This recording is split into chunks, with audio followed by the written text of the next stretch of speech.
Wednesday, November 10th, 2021, Monaco 64, home of alternative economics and contrarian views. A couple of weeks ago, government bond markets were getting very choppy. We saw the RBA in Australia lose control of their yield curve, specifically the April 2024 bond. It went from 0.1% yield to almost 1%, which is huge. We're now seeing that yields at the longer end of the US Treasury market are dropping precipitously, or fairly quickly, I would say, even though the shorter term yields are going up. Many people are confused. Even the people who run the system are confused, and we're going to look at that now. We've spoken before about the repo market, especially back in 2019 when it was all kicking off. You can go back to all my videos. I think I might have a playlist for the repo market. If not, I'll make one. And I explain clearly what the repo market is. And it's not a very easy market to understand. It's a very specialized market. Even people who work in the financial markets have a tough time understanding what it really is, but I'll try to put it in a nutshell. The repo market is the market where Wall Street banks, Wall Street financial institutions fund their activities. It's like a pawnbroker, and they take US Treasuries and they leave it there overnight and take cash in order to buy other assets. That's all the repo market is. And it is considered the plumbing of Wall Street, the plumbing of the world financial system. And back in September 2019, the overnight repo rate went from 2% to 10%. At the time, Fed funds rate were around 2. So what that meant is that financial institutions lost faith and confidence in each other. They wouldn't lend and borrow from each other, even with the supposedly risk-free securities that are treasuries. So the plumbing of Wall Street was in trouble at the time. But now, reading about the treasury market here in the FT, there's an article that came out today. It looks to me that the plumbing of the whole monetary system is in trouble. And why is that? Well, because having worked for over 20 years in the bond markets and watching these bonds trade every day, and of course nowadays I don't, because I'm at home. I'm not employed by a broker or a bank, and I don't trade in these things. I can't look at the yields where they are, where they move, but it's not like I have the system showing me where the bid and offer, how can I say, prices are. But yes, in the treasury market, there's what's called the front securities, the on-the-run securities, because have you ever thought if you have a 2, a 5, a 7, a 10, 20, and 30-year notes and bonds, that eventually some of them, with time, these different securities will not be 2, 3, or 5 anymore. So what happens? Well, these are on the run, when they run off, they don't qualify as those maturities. You get the new treasuries that are issued at auctions, and they become the on the run. So there's a lot of treasuries trading. Like, for example, you could have the new 2-year note trading, the new 5-year note trading, and just underneath those are the old 5 years. And then the liquidity gets worse and worse. And what does liquidity mean? It means that the market makers, the people that financial institutions call and when they need a price to deal in those securities, They're not confident about the market moves, so they will make a very wide bid and offer market, and that's liquidity. And that seems to be a problem for the Treasury market, even for the on-the-run securities. And that's a bad thing, because it's all about marketability, the most marketable commodity. We've spoken about that gold and silver became money because everyone accepted them and you could exchange them very easily. And now we're seeing that despite the fact that Treasury prices have gone up in the last few weeks, things look very calm. We've had all-time highs in the stock market. Despite that, we're seeing that the people who run the system are concerned about it. And what do I think is going on here? Well, they've manipulated these bond markets so much. They've done so much QE. They've set up so many programs to keep things going that now it's failing them. and I think this is a bad signal for the monetary and financial system.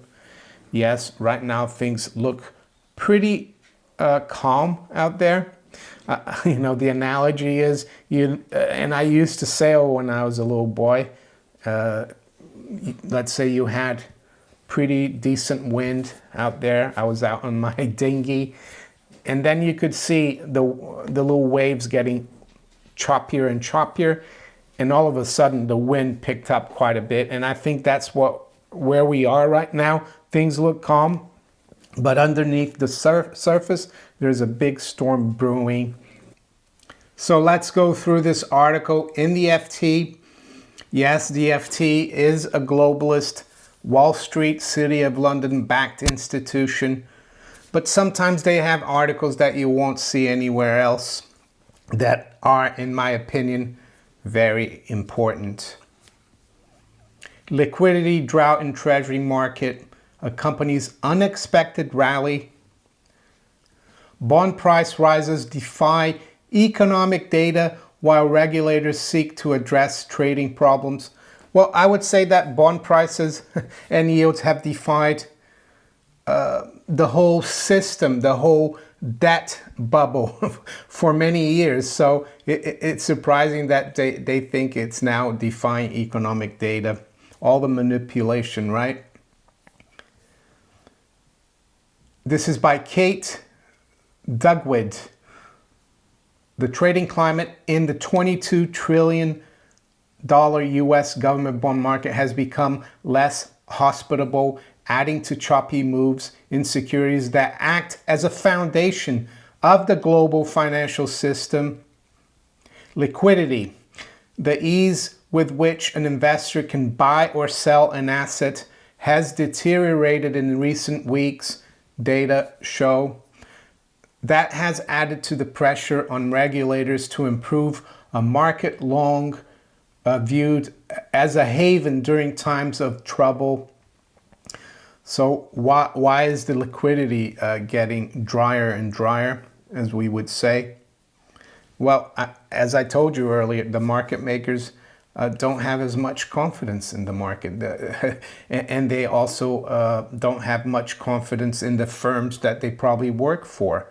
They can't take as much risk because let's say you bid, let's say the price is 20, bid at 21. So if you pay 20, you need to get rid of that security on your book, because you're a market maker, you're not an investor. So if you think the market is going to drop very quickly to 19, you bid 19 and a half because you don't think your firm can withstand the losses. So I think it's a little bit of that. People are concerned for the health.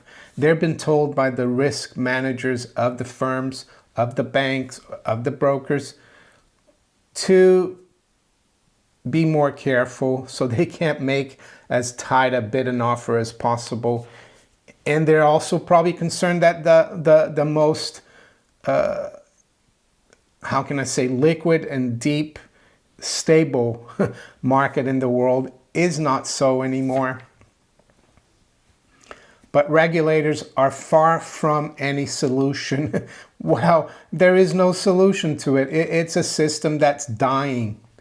Anyway, let's continue. According to a progress report released this week by a federal working group charged with assessing the structure of the US Treasury bond market. Federal working group, good luck with that. The report, part of a review commission after Treasury markets were thrown into chaos at the start of the coronavirus pandemic, detailed why there have been liquidity problems in recent years. It also outlined some familiar solutions such as increased transparency and oversight and central clearing. It stopped short of making any policy recommendations and did not suggest a timeline for the work, however. The report does not go far enough to support the plumbing of the Treasury market and to assure that liquidity providers will remain trading when conditions become stressed, said Yesha Yadav, a professor at Vanderbilt Law School who researches Treasury markets regulation. I'm sure Mr. Yadav, this professor, has never sat on a trading desk or traded these markets, but he's making a statement on it. The report arrived as liquidity conditions have once again worsened. And you wonder, how come liquidity has worsened if things are so calm? Interest rates are very low. Inflation is only transitory, right? Well, let's keep going. Demand for Treasury debt has risen in recent days, leading to a jump in the price of 30-year bonds to the highest level since July.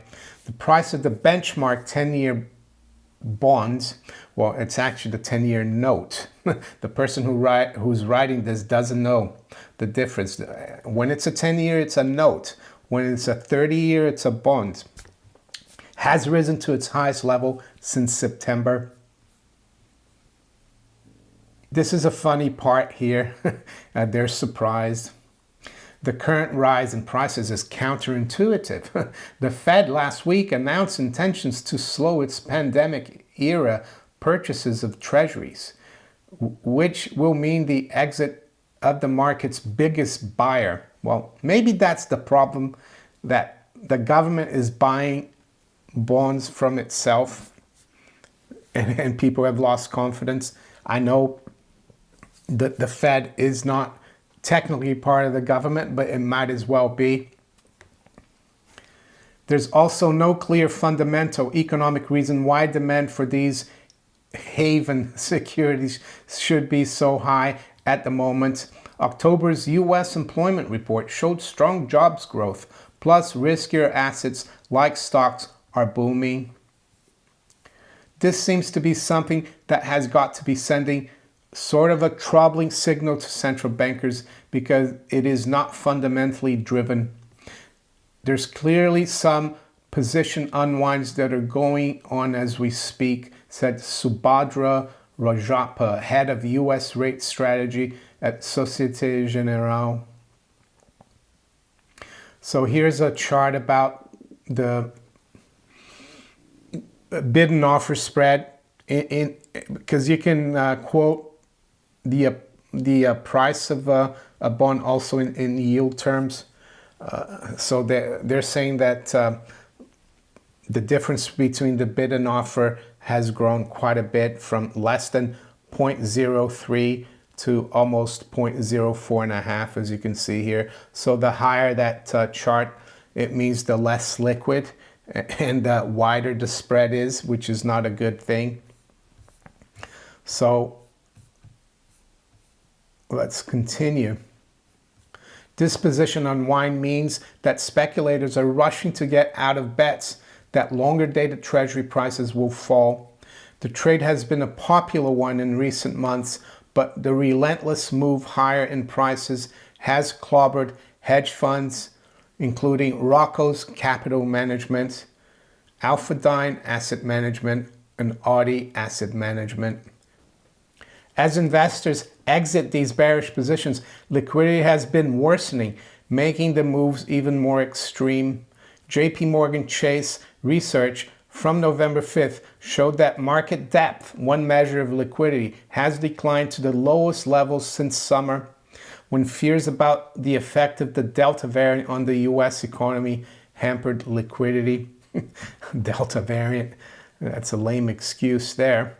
Another way to measure liquidity is to look at the difference in yields between the most recently issued security, the 10-year note issued in August, which is typically very liquid, and older securities that are typically traded less. That spread has moved significantly higher for 10-year Treasuries since late October. Liquidity problems have been a factor in recent price moves, said Kevin McPartland, head of market structure research at Coalition Greenwich. You could see it all through October. You can even see it today.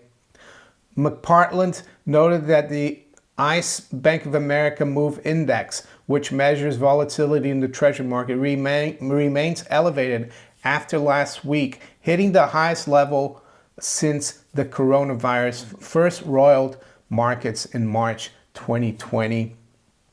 And here's a chart quickly of the Treasury, the 10-year Treasury yield back in that period. I was shocked to see Treasury yields move like that. It was trading like a emerging market bond, government bond market, maybe the Egyptian bond market or something like that, or the Pakistani bond market.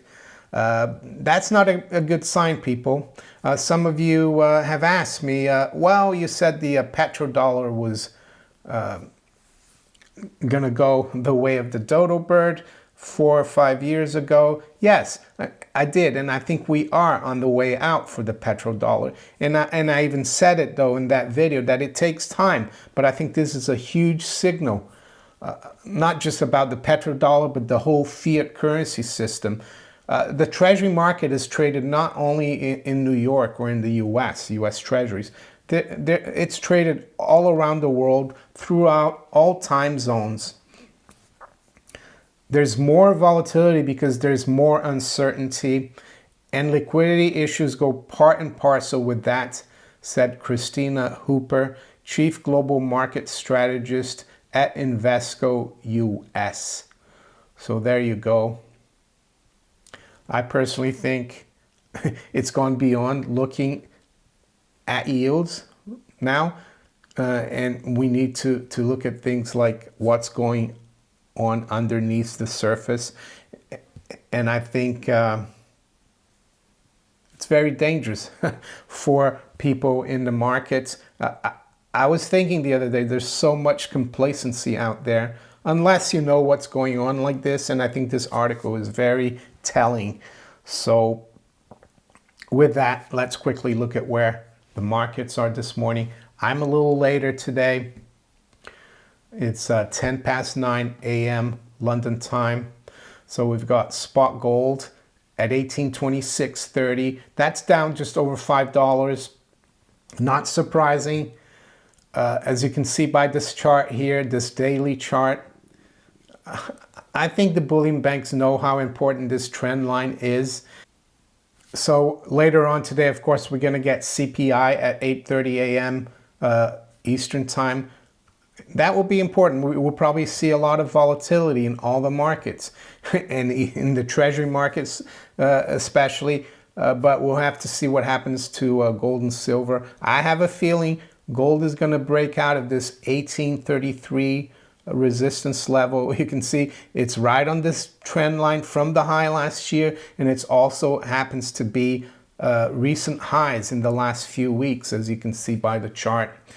Silver yesterday was kept down while gold was pretty firm. I think that's the only way they're able to keep gold from breaking out. Right now, silver is down 2 cents at 24.27. Range has been 24.38 to 24.22. The range in gold, by the way, has been 1833 to 1822. The Dow future is down 70 points.